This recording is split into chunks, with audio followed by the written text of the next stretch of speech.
హిందూ మతాన్ని ద్వేషించకుండా, హిందూ దేవుళ్ళని దూషించకుండా, నాకు తెలిసి ఈ దేశంలో ఒక్క మత ప్రచారం కూడా జరుగుండకపోవచ్చు, ఒక్క మత మార్పిడి కూడా జరుగుండకపోవచ్చు.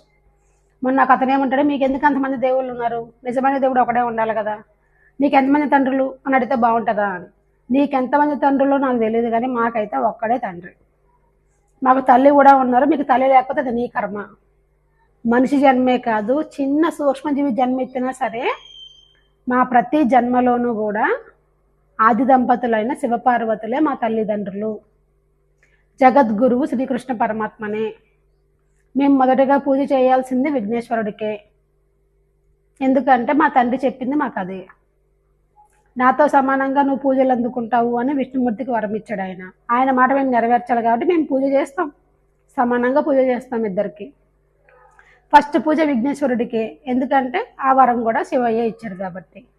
దేవతల్ని మేము కొలుస్తాం, ఎందుకంటే ప్రకృతి మీకు సహకరిస్తుంది కాబట్టి మీరు కూడా ప్రకృతిని దేవతల్లా కొలవండి, కృతజ్ఞత చూపించండి అని చెప్పాడు మా తండ్రి. మేము అదే చేస్తాం. మా అమ్మ జగన్మాత రాక్షసుల్ని సంహరించడం కోసం ఎన్నో రూపాలు ఎత్తి మానవాళిని కాపాడింది. ఆ కృతజ్ఞతగా మేము ప్రతి రూపాన్ని పూజిస్తాము. నీకేంటి ప్రాబ్లం? మా తండ్రి చెప్పింది మేము వింటున్నాం, నువ్వు నీ తండ్రి చెప్పింది వింటున్నావా? నాకే ఒక తండ్రి ఉన్నాడు, ఆయన నన్ను పంపించాడు, నా పని నేను చేసుకుని పోతానని చెప్పాడు.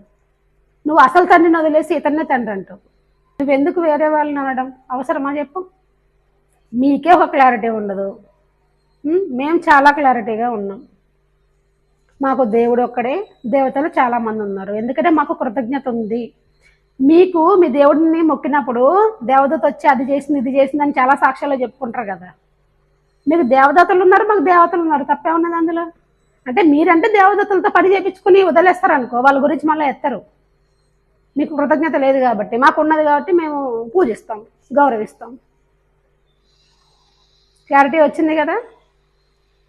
ప్రతి జన్మకి మాకు శివపార్వతులే తల్లిదండ్రులు, మాకు తండ్రి తల్లి ఇద్దరు ఉన్నారు, అంతే.